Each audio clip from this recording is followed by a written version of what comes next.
A brilliant top-scoring student discovers that the quiet homeless girl who helped him pass his most important exam is secretly the daughter of a billionaire. What happens next is unbelievable. Girl everyone ignored, the one sitting on cold stone steps with a warm backpack and a thin blue coat, was actually the rightful owner of a fortune worth billions, and the kindness she gave away for free would soon come back in a way that shocked the entire courtroom. But to understand how everything changed, we have to go back to the beginning, to a rainy evening outside a small community library. Every night at exactly 6 o'clock, the library lights flickered on, and every night, just before the doors closed, a girl named Lila settled into her usual spot on the front steps. She always chose the corner closest to the glass door, not because it was warm. It wasn't, but because the yellow light from inside spilled onto the stone, making it easier to read. Lila was 16. Her coat was too thin for the winter air. Its once bright blue faded into a dull gray. The sleeves were slightly frayed at the edges, and the zipper stuck halfway if she wasn't careful. Her shoes were clean, but worn at the soles, and her backpack, that was the only thing she treated like treasure. Every night, she placed it carefully against her chest, one arm wrapped around it as if it were a sleeping child, because inside that backpack were the only things she had left of her old life: two thick notebooks filled with neat handwriting and a second-hand tablet with a cracked corner, always kept inside a plastic sleeve to protect it from rain, and a sealed envelope. The envelope was cream-colored, with a gold crest stamped on the front. It looked out of place among the rest of her belongings. Lila never opened it in public, not even a little. Sometimes, late at night, she would take it out when no one was around. She would trace the edge of the seal with her finger, then quietly put it back, because she already knew what was inside: proof that she wasn't just another homeless girl, proof that she was the only daughter of Marcus Holley, one of the most powerful entrepreneurs in the country, proof that the fortune everyone thought belonged to her uncles was actually hers.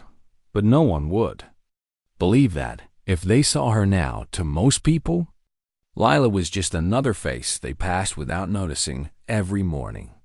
She woke up in a small shelter across town. The beds were lined up in rows, metal frames creaking whenever someone turned in their sleep. At 5:30, the lights came on. At 6, everyone had to leave. Lila would quietly fold her blanket, thank the staff, and step outside into the cold morning air. Then she walked. She walked past coffee shops where people in warm coats held steaming cups, past students with headphones and bright backpacks, past office workers checking their phones. No one noticed her, but she noticed everything.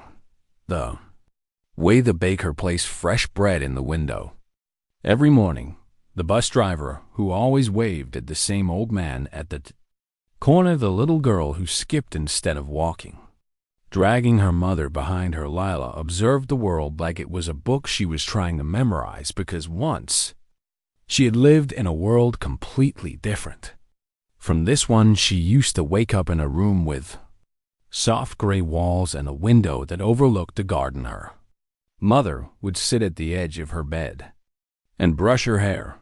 Her father would call from downstairs, "Breakfast is getting cold, genius." He always called her that, genius, because by the time she was 12, she was already solving problems meant for college students. Numbers made sense too. Her formulas felt like puzzles, and puzzles were comforting. But all of that ended one rainy night. A car accident, a slippery road, a truck that didn't stop in time, and just like that, her parents were gone at the funeral. Her uncle Victor cried louder than anyone else. He hugged her tightly and said, "Don't worry, sweetheart, I'll take care of everything." At first, she believed him. He moved into their house, started making phone calls, meeting lawyers, signing documents. But after a few weeks, everything changed. He stopped smiling at her, stopped asking how her day was. One evening, he called her into the study. "You've been having emotional problems," he said, not looking at her. "What?" she asked. Confused, the doctors agree. You need special care. I'm fine. She insisted, but a week later, she was sent to a boarding facility on the outskirts of the city. They'll help you. Victor said, it's for your own good. The place was cold, strict, and full of locked doors. That's when Lila started to understand he didn't want to help her. He wanted her out of the way one night. She overheard two staff members whispering her. Uncle's already taken control of the company accounts. Didn't they say the girl was unstable? Yeah, that's what the paperwork says. Unstable. That word kept echoing in her head. She wasn't unstable, she was just in the way so. She waited, she observed, she planned, and one afternoon, when a staff member forgot to lock the back gate, she walked out. She took only what she needed: her notebooks, her tablet, and the envelope from the bottom of her drawer, the one containing her birth certificate, the inheritance papers, and the legal proof that everything belonged to her. Since then, she has been living quietly, staying in shelters, studying in libraries, avoiding attention. She knew one thing for sure.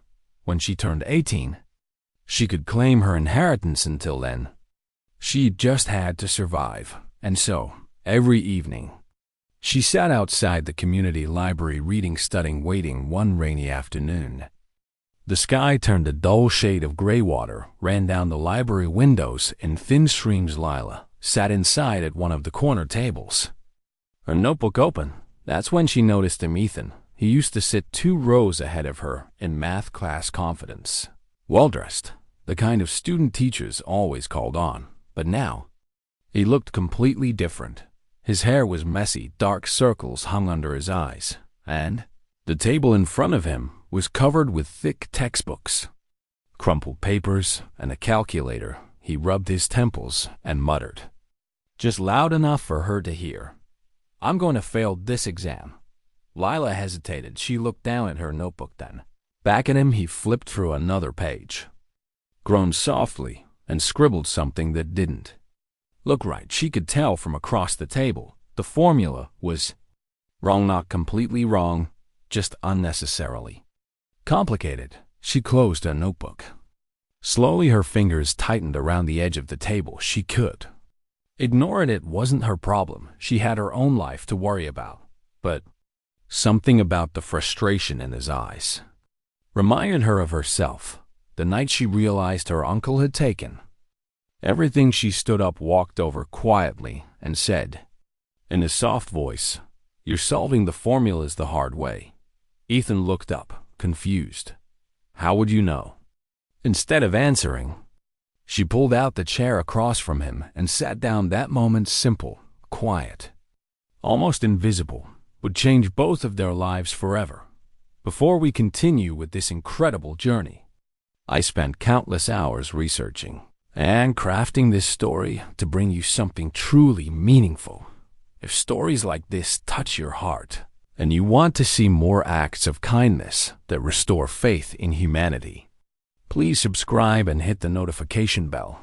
It means the world to me and helps these important stories reach others who need to hear them. Now, let's see what happens next. Have you ever witnessed an act of kindness that completely changed your perspective? Share your story in the comments below.